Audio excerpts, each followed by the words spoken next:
In our 26 best ways, we shared with you what you can do instead of masturbating. You can write or speak aloud a personal love letter to Jesus.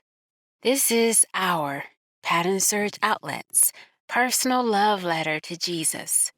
Dear Jesus Christ, my Lord and Savior, when I think of the love I have for you, I think of how you have shown me one of the greatest examples of love I have ever seen. You and the Father made the biggest sacrifices out of love I have ever seen. Thank you both. I know without a doubt that I am loved by you, Jesus.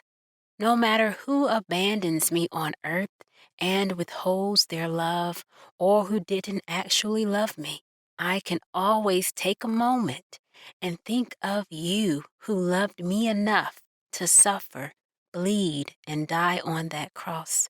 An innocent man, a sinless man, and you did it for me, a sinner. The power of that love, as it relates to your blood, Jesus, that covers me, would that be considered supernatural? Either way, Lord, it's a blessing to have that covering from you who is an endless blessing to me. I'm trying to remember every day that I live on this earth to keep with me an internal joy that no one can take away from me. But they can share with me in knowing the immense, immeasurable, put your life on the line and die for me type of love that you have shown all of us, Jesus. You actually demonstrated thousands of years ago what Prince wrote in his lyrics, I will die for you. And you literally did. You died for the whole entire world.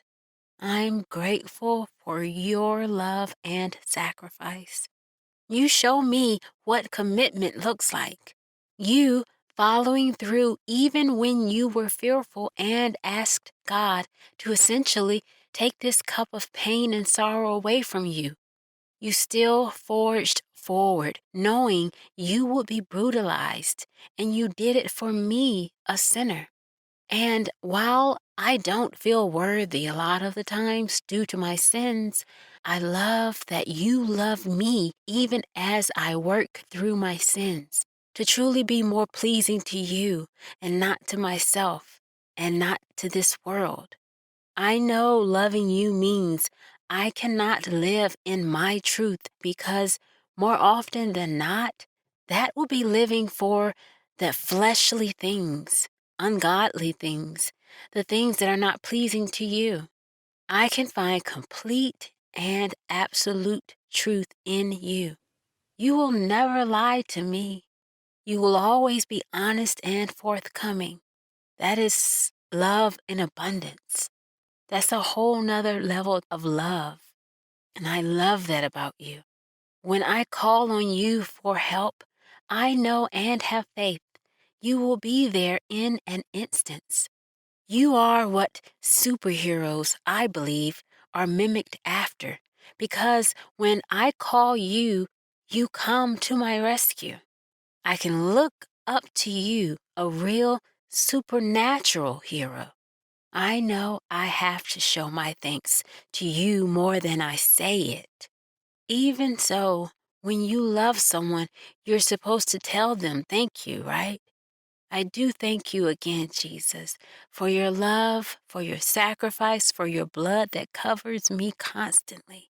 I'm realizing two things as I'm saying this. One is that I'm never truly alone, nor am I lonely, because your love for me is cloaked around me and flows within me, giving me a ginormous hug that's consistent and permanently with me. Secondly, that you and the Father are the true loves of my life. Oh, I thank you, Lord, for that God send of perpetual kindness. And since I know what true love looks like, I have more faith than a mustard seed that you will guide me to the right love, both with platonic and spousal/marital relationships while I'm here on earth. Lord, I love your words of wisdom and the help you give me to apply those words to my life and behave according to your word while I'm traveling in this world. Who else's name except the Heavenly Father's name can I call on in times of need? You are my Lord and Savior, and the best part of my life when I actually sit and think about it, everything in this life is fleeting except for you. You are constant. You are love and sacrifice. I must, the next time I write to you, sit in complete silence at 4 a.m. and write to you. I believe you have read all that I have just wrote, all that I am saying now, and I hope it brings a smile to your face and even sparks of joy. We hope whoever listens to this recognizes and experiences the greatest love of all time that we all have constantly with us, which is God's love, which is Jesus' love.